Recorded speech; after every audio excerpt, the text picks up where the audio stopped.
Welcome to concept minds. कैसे हैं आप सभी लोग? मुझे उम्मीद है बहुत अच्छे होंगे। आप सभी लोग सोशल मीडिया प्लेटफॉर्म्स यूज करते हैं। हम आपस में जो इंटरेक्शन कर रहे हैं यह भी एक सोशल मीडिया प्लेटफॉर्म यूट्यूब के माध्यम से कर रहे हैं। आप में से बहुत सारे लोग इंस्टाग्राम, एक्स या बहुत सारे जो सोशल मीडिया प्लेटफॉर्म हैं वहाँ पर अपना कम्युनिकेशन और इंटरेक्शन रखते होंगे। क्या होगा अगर अचानक से गवर्नमेंट यह डिसीजन ले कि आज से यूट्यूब, इंस्टाग्राम, व्हाट्सएप ये सब सर्विसेज बंद? अचानक से आप लोगों के सामने, हमारे सामने एक बहुत बड़ी चुनौती आ जाएगी। कुछ समय पहले तक लोग यह कहा करते थे कि जो अमेरिकन टेक जायंट्स हैं लाइक फेसबुक, गूगल, यूट्यूब, ऐसी कंपनियां अगर बंद कर दी जाएं किसी भी देश के द्वारा, या ये कंपनियां किसी देश में अपनी सर्विसेज बंद कर दें, तो उस देश की इकोनॉमी कोलैप्स हो जाएगी, क्योंकि ये इतना बड़ा रोल प्ले करती हैं कि उस देश की इकोनॉमी पर बहुत बड़ा लॉन्ग टर्म इम्पैक्ट तो आएगा। लेकिन यह परमानेंट, यह ऐसा ट्रूथ नहीं है, क्योंकि हमने बार बार देखा है, कभी गवर्नमेंट ऑफ इंडिया ने भी, कभी ईरान ने, कभी रसिया ने, कभी टर्की ने, कभी पाकिस्तान ने, बार बार जब भी उन देश के सोवरेन राइट्स, सोवरेन रूल्स के अगेंस्ट ये कंपनियां गई हैं, इनको बंद किया गया है, इनको बैन किया गया है। हाल ही में नेपाल ने भी अमेरिकन सोशल मीडिया प्लेटफॉर्म्स, जिसमें कि यूट्यूब और इंस्टाग्राम भी शामिल है, एक्स भी है, और भी बहुत सारे प्लेटफॉर्म हैं, उनको बैन कर दिया। अब यहां बैन करने के साथ ही यह प्रश्न उठता है कि क्या नेपाल ने इनको बैन करने के पीछे ट्रंप की जो टैरिफ पॉलिसी है उसको यूज किया, या उसके अगेंस्ट यह रिएक्शन था? ऐसा नहीं है।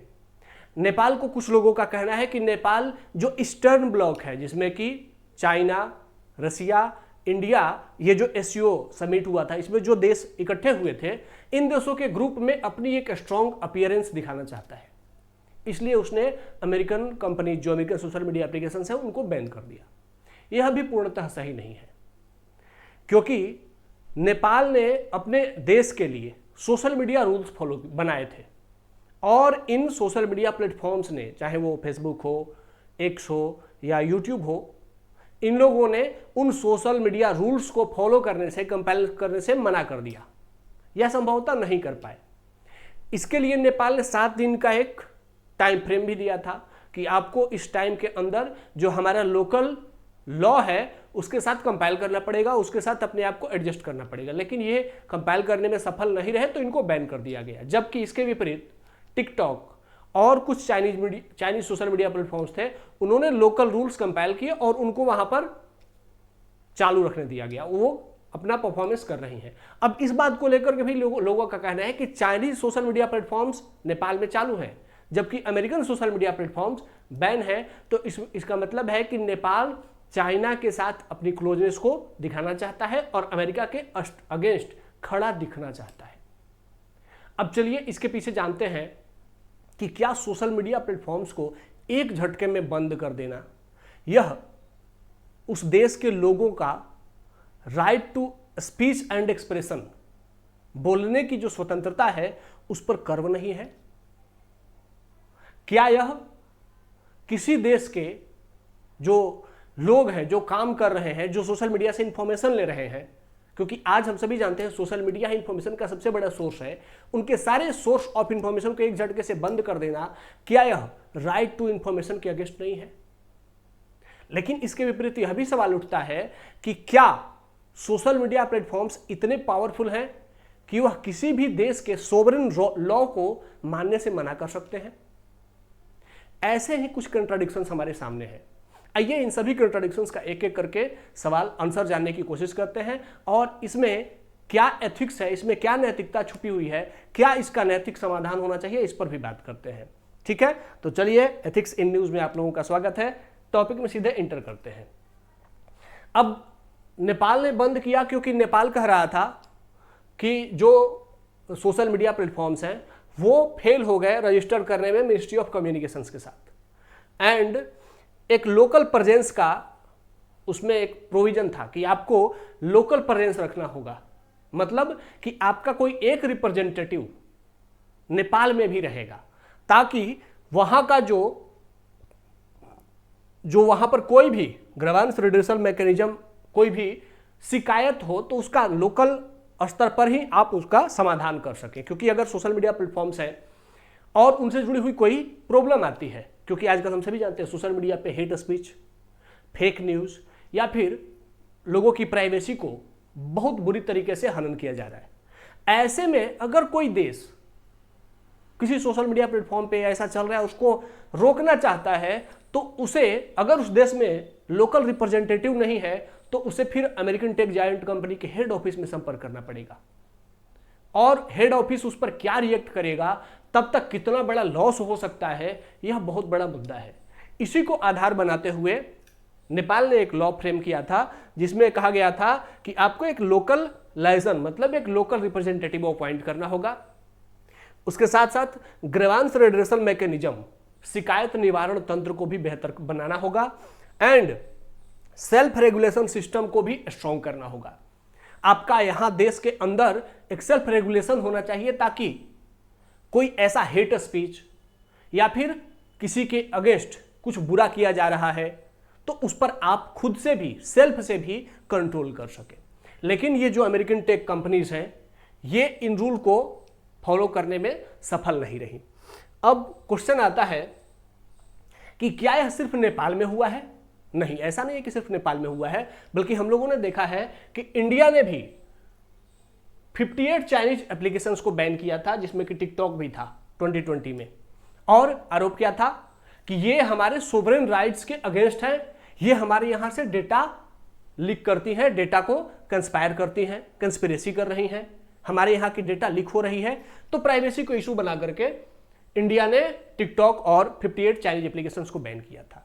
उसके बाद हमने यह भी देखा था कि जो फार्मर प्रोटेस्ट चल रहा था 2020 में और उसके बाद 2021 में, उस दौर में भी ट्विटर स्टैंड ऑफ का मतलब है कि सरकार ने बहुत सारे ट्विटर पे जो अकाउंट्स थे उसको डिलीट करवाया था, फोर्सफुली ट्विटर को बोल करके कि इसको डिलीट करो, नहीं तो हम आपको इंडिया में नहीं वर्क करने देंगे।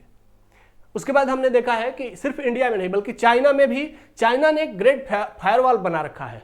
ग्रेट फायरवॉल का मतलब है कि वह किसी भी अमेरिकन टेक जायंट्स को अपने देश में इंटर ही नहीं करने देता है,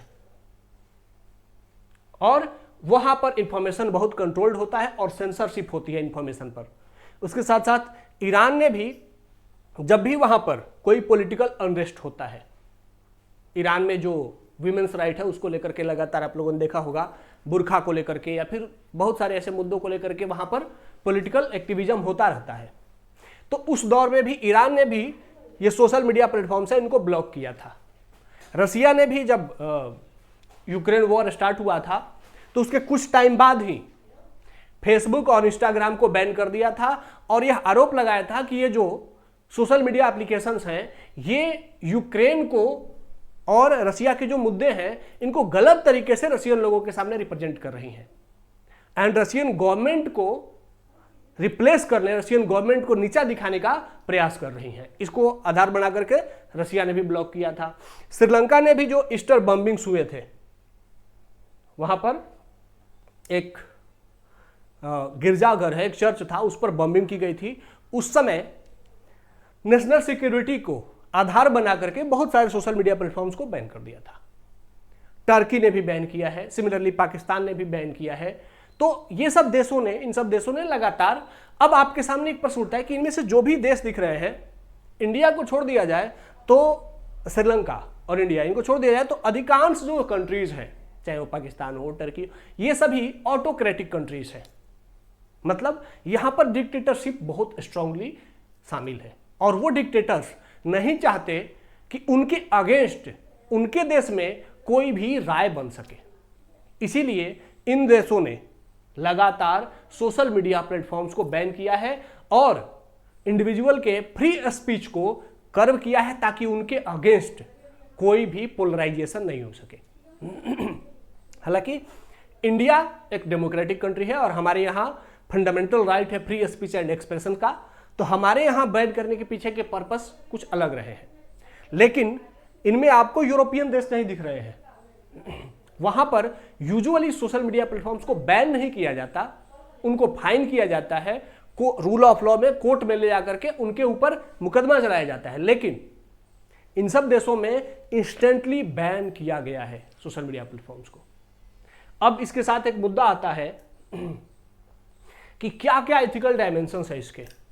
तो सबसे पहला एक मुद्दा आता है राइट्स वर्सेस ड्यूटी का। राइट्स कैसे अधिकार।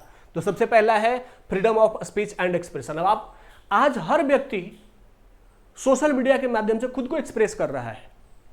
आज हम इंफॉर्मेशन एंड कम्युनिकेशन के लिए सोशल मीडिया यूज करते हैं, अपनी फीलिंग शेयर करने के लिए सोशल मीडिया यूज करते हैं, इंफॉर्मेशन लेने के लिए सोशल मीडिया यूज करते हैं। लेकिन अगर सोशल मीडिया बैन कर दिया गया तो वह freedom of speech and expression के अगेंस्ट होगा। उसी के साथ साथ राइट टू इंफॉर्मेशन। हमारे यहाँ राइट टू इंफॉर्मेशन है। राइट टू इंफॉर्मेशन को हमने क्या किया है, लीगल बैच बना दिया है, एक लीगल एक्ट बनाया है और हम किसी भी गवर्नमेंट ऑफिसर से इंफॉर्मेशन ले सकते हैं। लेकिन क्या हम प्राइवेट इंस्टीट्यूशन से भी जुड़े हुए नहीं है, वहां से भी इंफॉर्मेशन लेना हमारा राइट नहीं है? तो वह भी हमारा राइट है। सोशल मीडिया या देश के अंदर, देश दुनिया के अंदर जो भी चल रहा है उसको जानने का हमारा राइट बनता है।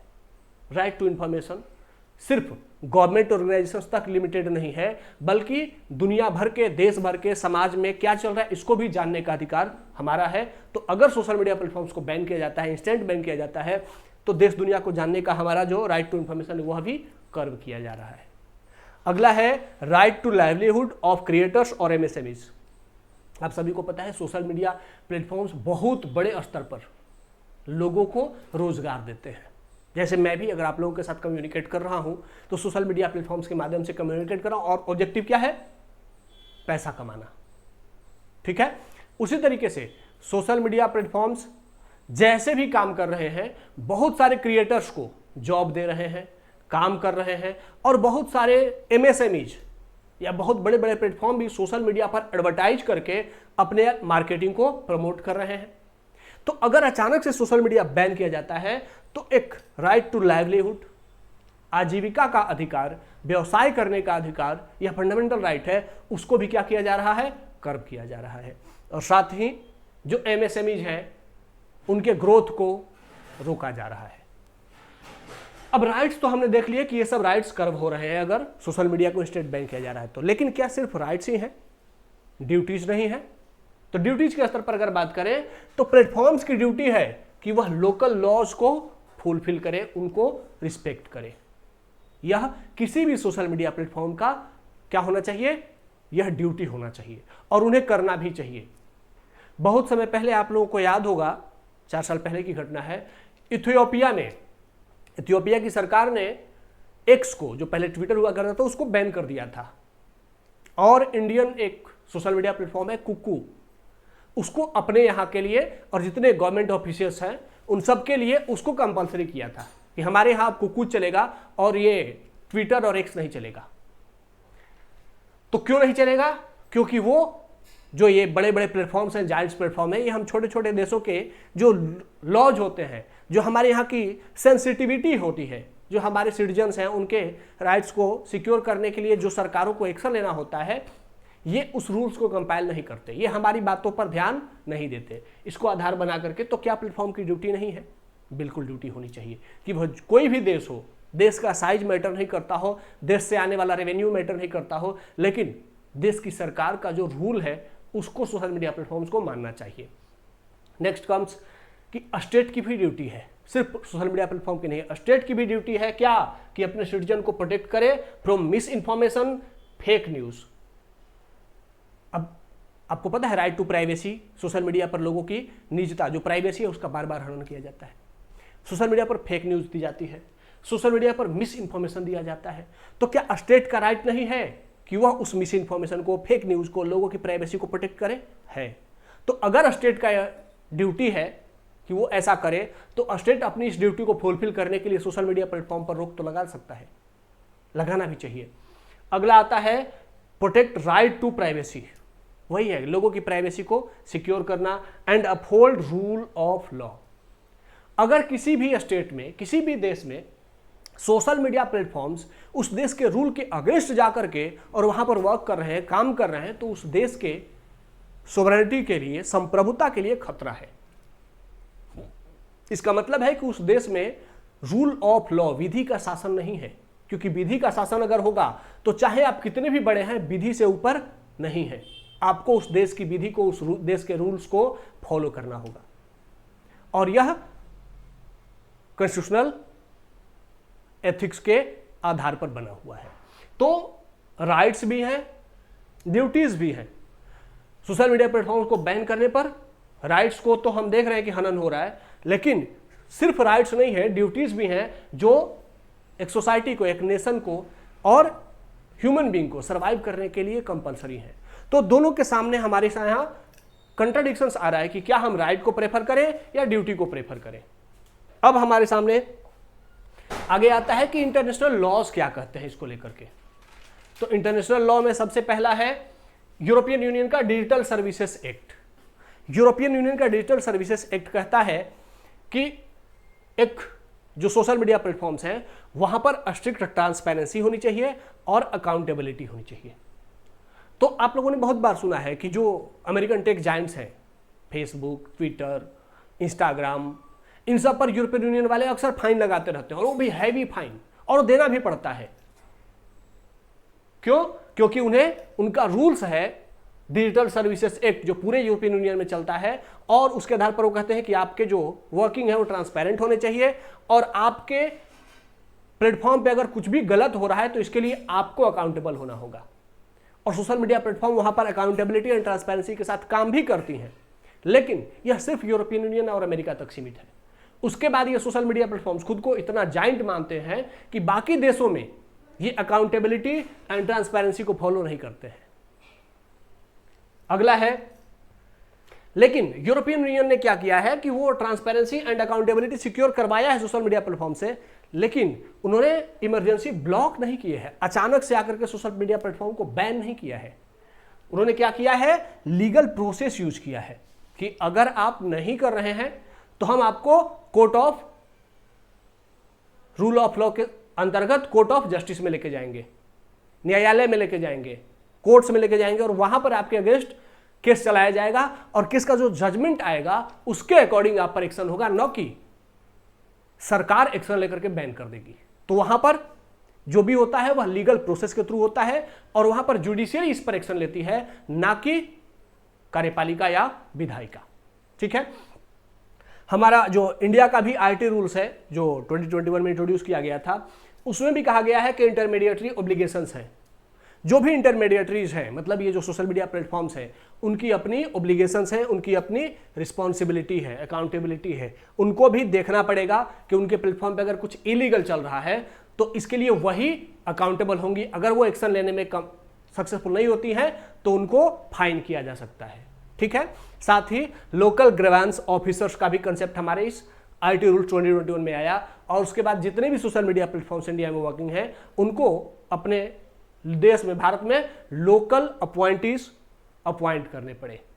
इस तरीके से इंडिया ने दबाव बनाया, और ये जो बड़े बड़े सोशल मीडिया प्लेटफॉर्म्स हैं इन्होंने लोकल ऑफिसर्स भी हमारे यहां अपॉइंट किए। उसके साथ साथ टेक डाउन टाइमलाइंस।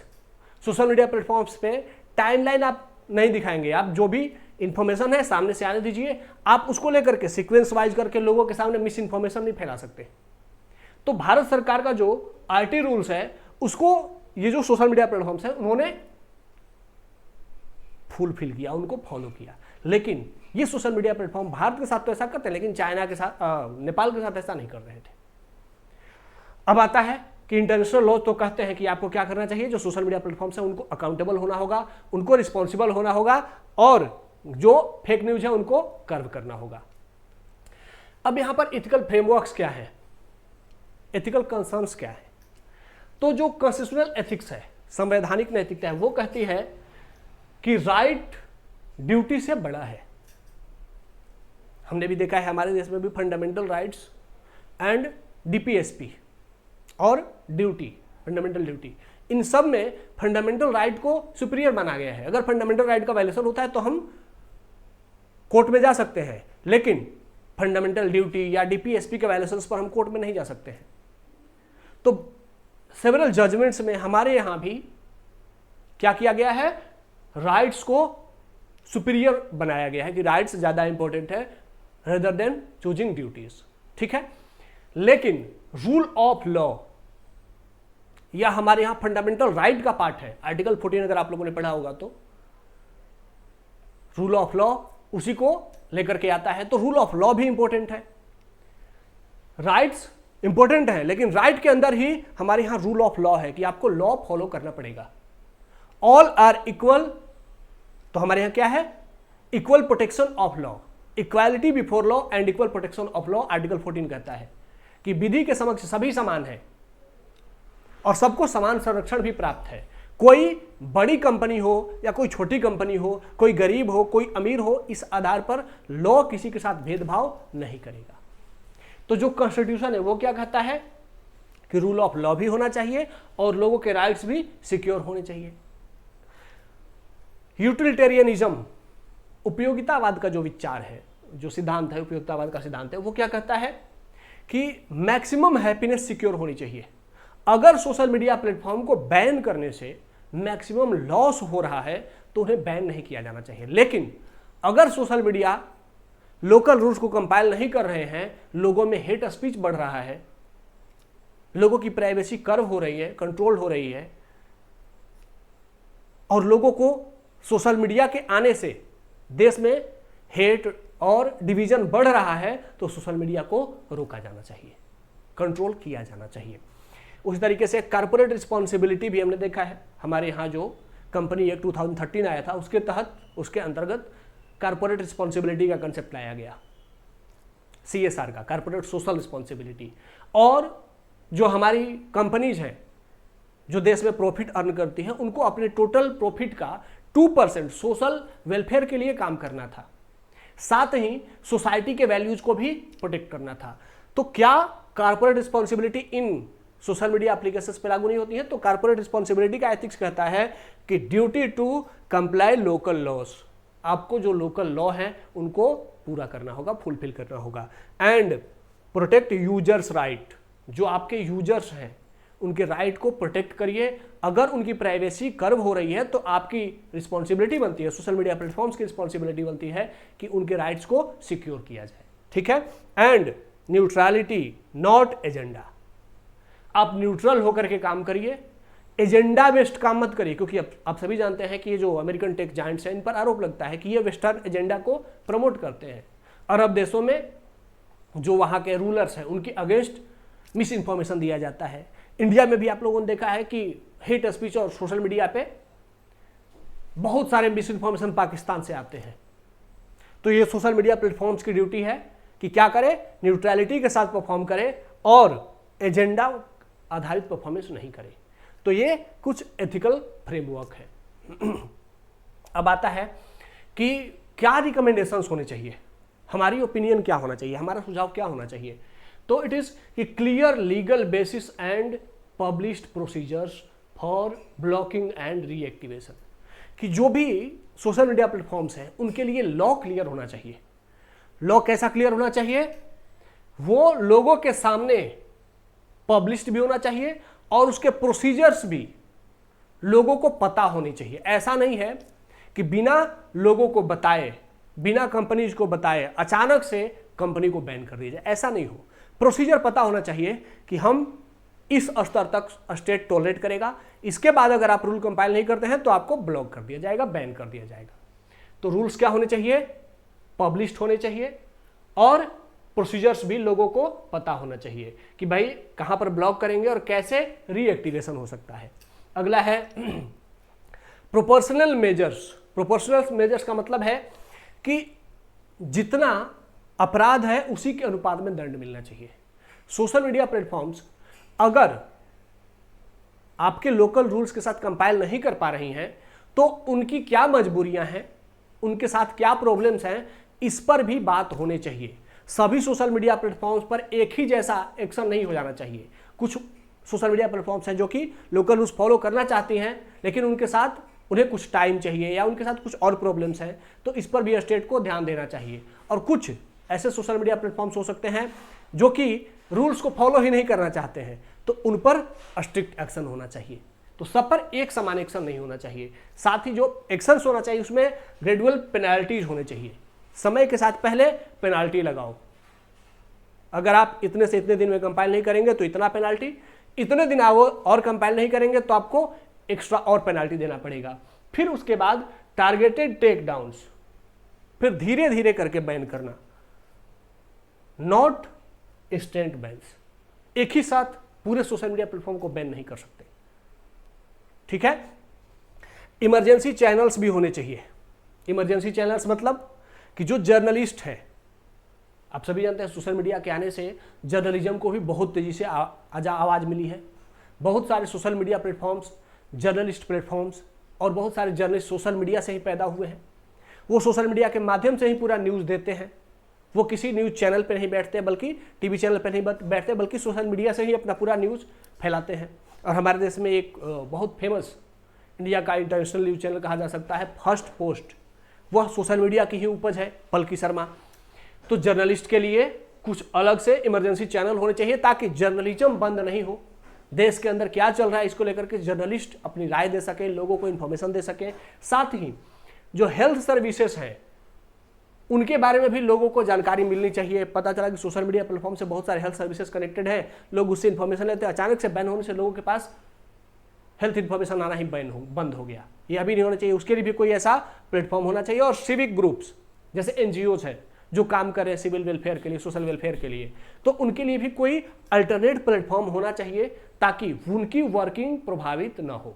मतलब देश की जो इमरजेंसी सर्विसेज हैं, जो डेमोक्रेसी के लिए फंडामेंटल्स हैं, उनको एक अल्टरनेट ऑप्शन मिलना चाहिए, ठीक है।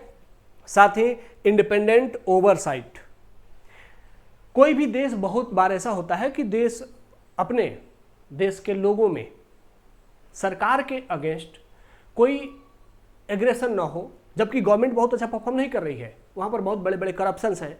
लेकिन जो ऑटोक्रेटिक गवर्नमेंट्स होती हैं वो क्या चाहती हैं कि वो करप्शन कितना भी करें, देश को कितना भी लूटे, लेकिन लोगों में, सिटीजन्स में उनके खिलाफ कोई एग्रेशन नहीं हो।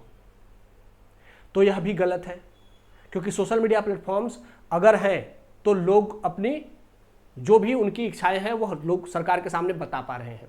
सरकार को पता चल रहा है कि हमारे इस एक्ट से लोगों में गुस्सा है। अगर सोशल मीडिया प्लेटफॉर्म बंद कर दिया जाए तो सरकार के बारे में लोगों को जानकारी नहीं मिलेगी और लोगों के बारे में सरकार को जानकारी नहीं मिलेगी। ऐसे में जो भी डिक्टेटरशिप, जो डेमोक्रेसी है, वो डिक्टेटरशिप में कन्वर्ट हो जाएगी, क्योंकि सरकार को इस बात का डर नहीं रहेगा कि हमारी गलतियों का लोगों को पता चल रहा है। तो इसीलिए इंडिपेंडेंट ओवरसाइट होना चाहिए। सोशल मीडिया बैन करने के पहले उसकी एक निष्पक्ष रूप से जांच होनी चाहिए एंड क्विक जुडिशियल रिव्यू। और इसी के लिए जो जुडिशियल रिव्यू है, जो जुडिशियरी है, उसको इंटरफेयर करना चाहिए, क्योंकि जुडिशियरी का कोई स्वार्थ नहीं होता है। तो वह निष्पक्ष रूप से यह देख सकती है कि क्या सोशल मीडिया प्लेटफॉर्म्स को बैन किया जाना चाहिए या फिर गवर्नमेंट ऑटोक्रेटिक रूप से सोशल मीडिया प्लेटफॉर्म्स को बैन कर रही है। तो इस तरीके से जुडिशियल रिव्यू भी इस मामले में बहुत बड़ा रोल प्ले करेगा। अब आप लोगों के सामने कुछ क्वेश्चंस है। पहला कि sovereign rights versus individual rights, दोनों में से कौन ज्यादा इंपॉर्टेंट है? सोवरेन राइट्स मीन्स किसी देश का अधिकार, अपनी संप्रभुता का अधिकार, और निजी किसी व्यक्ति का अधिकार, जो फंडामेंटल राइट्स होते हैं। इन दोनों में अगर क्लैश हो, इस मुद्दे को ध्यान में रखते हुए, तो क्या समाधान होना चाहिए, आप लोग कमेंट बॉक्स में बताएंगे। साथ ही यह भी बताएंगे कि censorship versus right to speech and expression, क्या सोशल मीडिया को बैन कर देना चाहिए या right to speech and expression को ध्यान में रख करके दोनों के बीच में क्या कंक्लूजन होना चाहिए, क्या उत्तर होना चाहिए, आप लोग ये सब कमेंट बॉक्स में बताएंगे। मैं चाहता हूं कि कमेंट बॉक्स में डिबेट हो इन सब मुद्दों पे, ताकि ज्यादा से ज्यादा लोग पार्टिसिपेट करें और इन सब मुद्दों पर लोगों की आम राय बन सके, ठीक है। तो मुझे उम्मीद है ये सब चीज़ें आप लोगों को पसंद आई होंगी। अगर आप चाहते हैं पीडीएफ, तो आपको नीचे दिए गए टेलीग्राम चैनल का लिंक दिया गया होगा, उसको लेकर के आप वहाँ जाकर के इसका पीडीएफ डाउनलोड कर सकते हैं। ऐसे ही डेली एथिकल जो भी मुद्दे होंगे, जो कि एग्जाम ओरिएंटेड होंगे, सोसाइटी से जुड़े हुए होंगे, उसको लेकर के हम लोग आते रहेंगे और आपके सामने उसका एथिकल एनालिसिस करते रहेंगे। तो चैनल को सब्सक्राइब करिए, दोस्तों के साथ शेयर करिए, ताकि आप लगातार हमसे कनेक्ट कर सकें। आज के सेशन को यहीं पर एंड करते हैं, मिलते हैं नेक्स्ट सेशन में, तब तक के लिए धन्यवाद। जय हिंद।